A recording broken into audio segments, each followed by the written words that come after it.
Hello friends, you are welcome to my YouTube channel once again. Friends, आज के इस video में हम स्टडी करने वाले हैं नॉन फाइनाइट वर्ब का पास्ट पार्टिसिपल। पास्ट पार्टिसिपल में हम देखेंगे कि पास्ट पार्टिसिपल का हिंदी पहचान क्या होता है और उसको कैसे ट्रांसलेट करते हैं। साथ ही साथ हमने कुछ वाक्य लिखा हुआ है नीचे जिसमें आपको पास्ट पार्टिसिपल का इस्तेमाल करना है। एक सेंटेंस मैंने लिखा है कि मरे हुए लोग वापस नहीं आते हैं। दूसरा लिखा है कि उसके पास कुछ सड़े हुए अंडे थे। और तीसरा वाक्य मैंने लिखा है कि वह एक अवकाश प्राप्त अध्यापक है, जिसमें हम देखेंगे कि एडजेक्टिव और पास्ट पार्टिसिपल के बीच में क्या अंतर होता है। साथ ही साथ फ्रेंड्स हमने नीचे नंबर 4, 5 और 6 लिखा है। ये क्या है फ्रेंड्स? ये है कंपटीशन लेवल में पूछे जाने वाले क्वेश्चंस जिसमें पास्ट पार्टिसिपल से संबंधित गलतियां हैं। तो फ्रेंड्स, अगर आप इस सभी चीजों को सीखना चाहते हैं तो वीडियो के अंत तक बने रहिए। पास्ट पार्टिसिपल ये है नॉन फाइनाइट वर्ब का ही एक वर्ब होता है। जैसा कि पिछले 3 वीडियो में हमने नॉन फाइनाइट वर्ब का इंट्रोडक्शन पढ़ा, फिर हमने इन्फिनेटिव पढ़ा, फिर हमने प्रेजेंट पार्टिसिपल पढ़ा और आज का हमारा टॉपिक है पास्ट पार्टिसिपल। तो पास्ट पार्टिसिपल या कोई भी नॉन फाइनाइट वर्ब किसको बोलते हैं? एक सेंटेंस में एक मेन वर्ब होता है, उस मेन वर्ब को छोड़ के जो भी वर्ब होता है वो नॉन फाइनाइट वर्ब होता है। वो नॉन फाइनाइट वर्ब में या तो इन्फिनेटिव होता है, या तो प्रेजेंट पार्टिसिपल होता है, या तो पास्ट पार्टिसिपल होता है, या परफेक्ट पार्टिसिपल होता है और कभी कभी वो जिरेंड भी होता है। तो फ्रेंड्स, इस सेंटेंस में देखें कि हमने पहचान लिखा है। पास्ट पार्टिसिपल को हिंदी में आप कैसे पहचानेंगे? तो पास्ट पार्टिसिपल को हिंदी में पहचानना बिल्कुल आसान है। अगर किसी क्रिया के अंत में लिखा हुआ है आ ई ए और उसी के साथ आगे लिखा हुआ है हुआ हुई हुए। जैसे फ्रेंड्स यहां पर देखा, अगर मान लीजिए यहां पर लिखा हुआ है जैसे खेलना हमारा क्या है? एक वर्ब है। खेलना हमारा एक वर्ब है और इस वर्ब में अगर हम आई ए के साथ हुआ हुई हुए जोड़ें तो ये हो जाएगा खेला हुआ। खेला हुआ, ठीक है। तो यहाँ पर देखो आ जुड़ गया और आगे आ गया हुआ, ठीक है। जैसा कि आप क्रिकेट वगैरह अगर खेलते हैं तो अक्सर आप कहते होंगे खेला हुआ प्लेयर किसी दूसरी टीम में नहीं खेलेगा। खेला हुआ प्लेयर किसी दूसरी टीम में नहीं खेलेगा, तो वो पास्ट पार्टिसिपल होता है। तो किसी भी क्रिया के अंत में अगर आ ई ए में से कोई एक आया है और उसके साथ आगे लिखा है हुआ हुई हुए तो वह पास्ट पार्टिसिपल है। अब अगला सवाल है फ्रेंड्स कि पास्ट पार्टिसिपल बनाते कैसे हैं? तो पास्ट पार्टिसिपल बनाते हैं वर्ब का थर्ड फॉर्म लिखकर। कैसे बनाते हैं फ्रेंड्स? पास्ट पार्टिसिपल बनाते हैं वर्ब का थर्ड फॉर्म लिखकर। यह सेंटेंस में किसी नाउन के पहले आता है और नाउन के पहले आके उसकी विशेषता बताता है, उसको डिस्क्राइब करता है। अब फ्रेंड्स, अगर इतनी बात आपको समझ में आ गई हो तो एक वाक्य यहाँ पर मैंने लिखा है कि मरे हुए लोग वापस नहीं आते हैं। यह सेंटेंस प्रेजेंट इंडेफिनिट टेंस का वाक्य है जिसमें इसका मेन वर्ब है आना। मेन वर्ब क्या है फ्रेंड्स? मेन वर्ब है आना। ओके, अच्छा, इसमें एक और वर्ब आया हुआ है और वो है मरना, यानी मरा हुआ। तो यहाँ पर लिखा है मरे हुए लोग। तो यह जो मरना वर्ब है इसके अंत में आया है ए और उसके बाद आया है हुए। तो ये क्या हो जाएगा हमारा? ये हो जाएगा हमारा पास्ट पार्टिसिपल। और ये किसकी विशेषता बता रहा है? ये इन लोगों की विशेषता बता रहा है, लोगों की विशेषता, ठीक है फ्रेंड्स। तो यहाँ पर ये हमारा जो वर्ब मरना है ये हमारा पास्ट पार्टिसिपल है और जो हमारा आना है ये हमारा सेंटेंस का मेन वर्ब है। फ्रेंड्स, अगर अब इसको बनाना शुरू करें तो सबसे पहले देखें कि ये एक असर्टिव सेंटेंस है। तो असर्टिव सेंटेंस में सबसे पहले हम क्या लिखते हैं? असर्टिव सेंटेंस में सबसे पहले हम सब्जेक्ट लिखते हैं। तो इस सेंटेंस में सब्जेक्ट कौन है? कौन वापस नहीं आते हैं? तो लिखा है मरे हुए लोग, यानी ये जो लोग हैं ये वापस नहीं आते। लोगों की विशेषता क्या है? कि जो मर चुके हैं, मरने का काम हो चुका है। तो देखो इसको एक तरह से और समझ सकते हैं कि जो पास्ट पार्टिसिपल होता है उसका एक्शन फिनिश हो चुका होता है, काम क्या होता है? खत्म हो चुका होता है, ठीक है। तो अब यहाँ पर हम मरे हुए लोगों के लिए क्या लिखेंगे? मरने की अंग्रेजी होती है डाई और उसको जब थर्ड फॉर्म में लिख देंगे आप तो क्या हो जाएगा? पास्ट पार्टिसिपल हो जाएगा। तो फिर आपको यहाँ पर लिखना पड़ेगा डाइड। ओके, और उसके बाद जो है आगे हम सब्जेक्ट लिखेंगे people. Died people, died people. और यह एक निगेटिव वाक्य है तो हेल्पिंग लगाएंगे डू और उसके आगे लिख लेंगे नॉट। ओके, उसके बाद मेन वर्ब लिखेंगे सेंटेंस का। सेंटेंस में मेन वर्ब कौन है? कम। तो ये हो जाएगा हमारा कम। तो died people do not come और आगे वापस लिख लेंगे बैक, कम बैक, ठीक है फ्रेंड्स। तो ये हमारा सेंटेंस क्या हो गया कि died people do not come back. अब हम दूसरे सेंटेंस को देखेंगे। दूसरे सेंटेंस में हम देखेंगे कि जो दूसरा सेंटेंस हमारा है उसमें पास्ट पार्टिसिपल किस नाउन के साथ इस्तेमाल हुआ है और वो उसकी किस तरह से विशेषता बता रहा है। तो यहाँ पर मैंने लिखा है फ्रेंड्स कि उसके पास कुछ सड़े हुए अंडे थे। तो यहाँ पर एक वर्ब है सड़ना। ओके, यहाँ पर एक क्या है, वर्ब है सड़ना।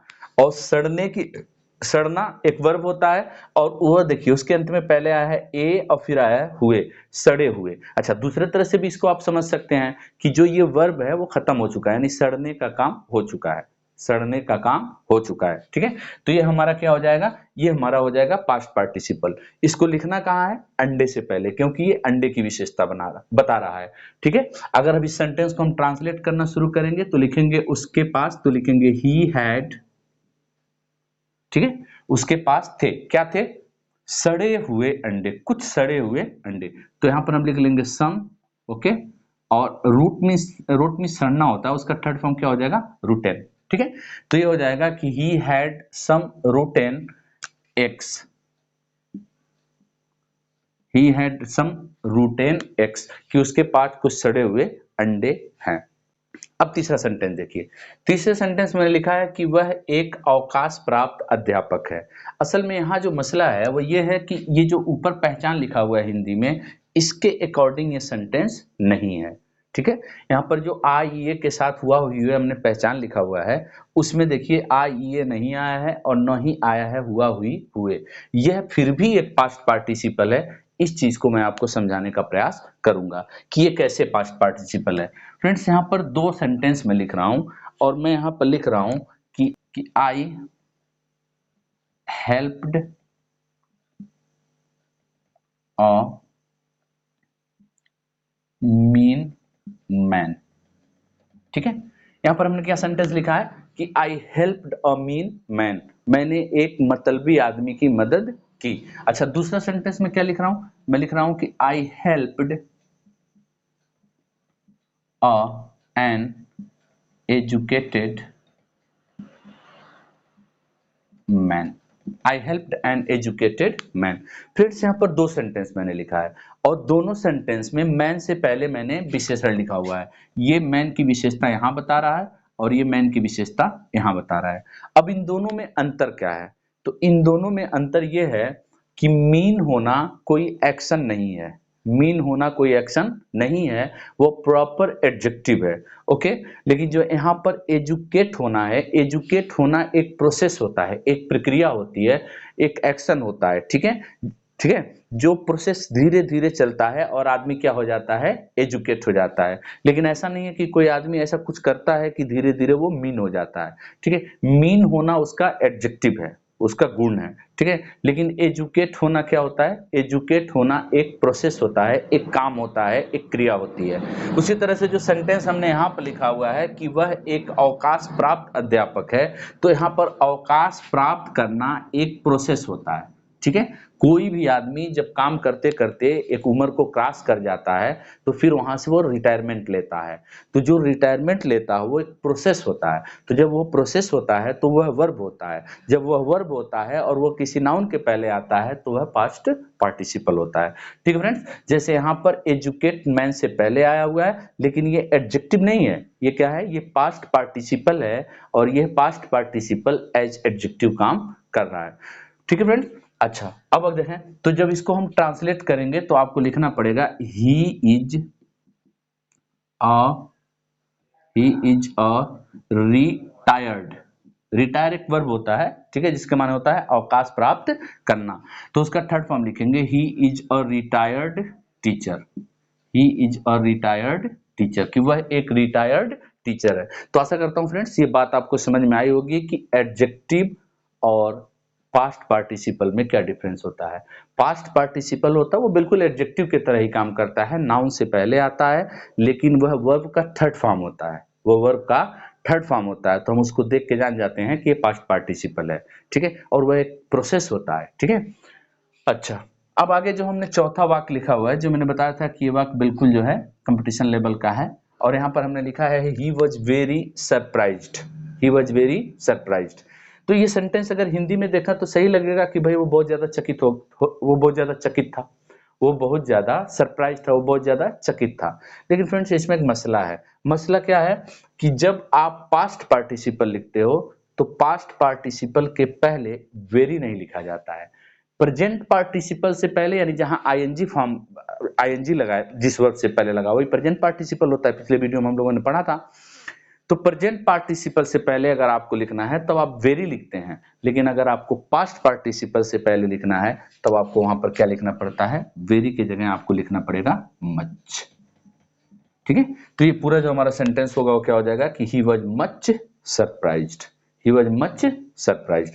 तो एक चीज अभी याद कर लेंगे कि जो पास्ट पार्टिसिपल होता है, पास्ट पार्टिसिपल से पहले हमेशा आपको क्या लगाना पड़ेगा, पास्ट पार्टिसिपल से पहले आप वेरी नहीं लगा सकते हैं, मच लगाना पड़ेगा। उसके बाद फ्रेंड्स हमने पांचवा और छठा सेंटेंस लिखा हुआ है। इस सेंटेंस में देखिए मैंने लिखा है कि आई सॉ अ बर्ड wounded, फिर मैंने लिखा है I found a bird wounded। ठीक है, यहाँ पर जो ये wounded है मतलब घायल होना, ये वर्ब का थर्ड फॉर्म है।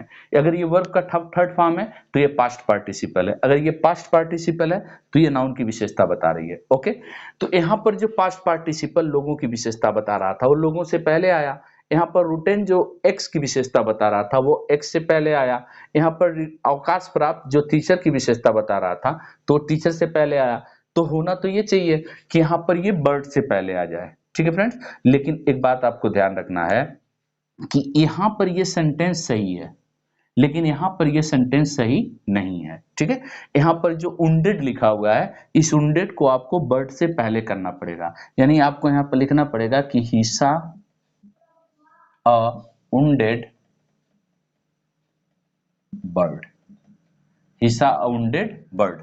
तो अब हमको ये समझना है कि ठीक है, यहाँ तो बर्ड से पहले आपने wounded लगा के सही कर दिया, तो यहाँ ऐसा क्या मसला हो जा रहा है कि हम वर्ड से पहले wounded नहीं लगाएंगे बल्कि यहीं पर ये सही हो जाएगा। तो फ्रेंड्स आपको कुछ वर्ब्स याद करना पड़ेगा, जैसे कि यहाँ पर लिखा हुआ है फाउंड, इसी तरह का वर्ब होता है गेट, इसी तरह का वर्ब होता है गेट। ओके, तो यहाँ पर आपको कुछ वर्ब याद करना पड़ेगा। वर्ब है आपका कि अगर आपका मेन वर्ब फाउंड हो, गाट हो, मेक हो, हैव हो। ठीक है, और उसके बाद आप आगे उसका ऑब्जेक्ट या कंप्लीमेंट लिखे हुए हैं और फिर उसका आपको जब विशेषण बताना होगा तो वह जो विशेषण पास्ट पार्टिसिपल से बताएंगे उसको बाद में लिखा जाएगा। इस वजह से यहाँ पर बर्ड से पहले wounded लिखना पड़ा और यहाँ बर्ड के बाद wounded सही है। कितने वर्ब्स के साथ, get, found, have, make, like etcetera. तो इन वर्ब्स के साथ अगर आपको लिखना होगा तो उस नाउन को लिखेंगे फिर पास्ट पार्टिसिपल लिखेंगे, लेकिन अगर इन वर्ब्स को छोड़ के किसी दूसरे वर्ब्स के साथ आपको लिखना होगा तो फिर आप उस wounded यानी उस पास्ट पार्टिसिपल को, वर्ब के उस थर्ड फॉर्म को आपको मेन वर्ब से पहले लिखना पड़ेगा। एक बार फ्रेंड्स मैं फिर से रिकैप कर देता हूं, एक बार फिर से मैं आपको बता दूं कि वीडियो है 10 से 15 मिनट में कोई भी चीज फुल्ली एक्सप्लेन नहीं की जा सकती। 15-20 मिनट तो एक सेंटेंस एक्सप्लेन करने में लग जाते हैं। फिर भी मैं आशा करता हूं कि आपको कम समय में ज्यादा से ज्यादा जानकारी दे सकूं। एक बार रिकैप कर दे रहा हूं फ्रेंड्स, हम पढ़ रहे थे नॉन फाइनाइट वर्ब का पास्ट पार्टिसिपल जो वर्ब का थर्ड फॉर्म लिख के बनाते हैं। इसका पहचान होता है कि क्रिया के अंत में ये आई ये के साथ हुआ हुई हुए करके आता है। अगर आई ये के साथ हुआ हुई हुए आया है तथा उसमें कार्य समाप्त हो गया है तो फिर उसमें हम वर्ब का थर्ड फॉर्म इस्तेमाल करके उस नाउन से पहले लिख देंगे जिसकी वो विशेषता बता रहा है। यहाँ पर मरना एक वर्ब है और लोगों की विशेषता बता रहा है, मरे हुए तो डाइट पीपुल हमने लिख दिया। यहाँ पर सड़ना एक वर्ब है, ठीक है, और ये अंडे की विशेषता बता रहा है तो यहाँ पर रोटेन हमने लिख दिया। यहाँ पर रिटायर होना एक वर्ब एक प्रोसेस है, ठीक है, तो ये टीचर की विशेषता बता रहा है तो हमने थर्ड फॉर्म में बदल के इसको टीचर से पहले रख दिया। और साथ ही साथ हमने आपको ये भी बताने का प्रयास किया कि एक एडजेक्टिव और एक पास्ट पार्टिसिपल में क्या डिफरेंस होता है। ठीक है, फिर उसके बाद जो चौथा सेंटेंस था वो गलत था, ये कंपटीशन लेवल का क्वेश्चन था जो पिछले सालों में कई बार पूछा है, 12th में भी पूछा है। तो यहाँ पर जो है आप देखें कि पास्ट पार्टिसिपल से पहले हमेशा मच का प्रयोग करना है। और पांचवें सेंटेंस में हमने क्या कहा, I saw a bird wounded, जब आपका main verb found, make, get, ठीक है, आदि हो तो फिर उसके बाद आप पहले ऑब्जेक्ट या कॉम्प्लीमेंट लिखते हैं, उसके बाद जो विशेषता बता रहा पास्ट पार्टिसिपल उसको लिखते हैं। लेकिन अगर इन वर्ब्स को छोड़ के कोई और वर्ब्स होता है तो फिर वह उस नाउन से पहले लिखना पड़ेगा। इस वजह से यहाँ पर ये सेंटेंस सही गलत था, उसको हमने यहाँ पर सही किया कि he saw a wounded bird, लेकिन यहाँ पर wounded को पहले नहीं किया, यहीं पर wounded सही है। फ्रेंड्स आशा करता हूँ कि जो कुछ भी मैंने बताया आपके लिए उपयोगी होगा। अगर उपयोगी हो तो वीडियो को दोस्तों के साथ शेयर करें, चैनल को सब्सक्राइब करें। जय हिंद, जय भारत।